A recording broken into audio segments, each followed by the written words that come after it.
بسم اللہ الرحمن الرحیم۔ آپ صلی اللہ علیہ وسلم نے فرمایا، جس شخص میں یہ 3 باتیں ہوں گی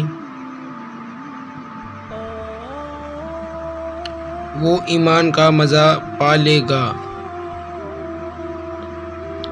ایک یہ کہ وہ شخص جسے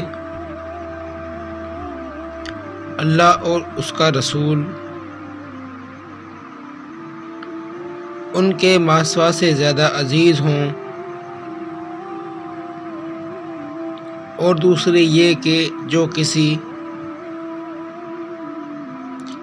بندے سے محض اللہ ہی کے لیے محبت کرے،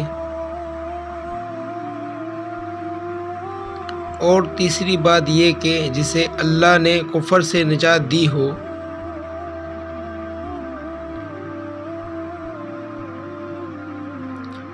پھر دوبارہ کفر اختیار کرنے کو وہ ایسا برا سمجھے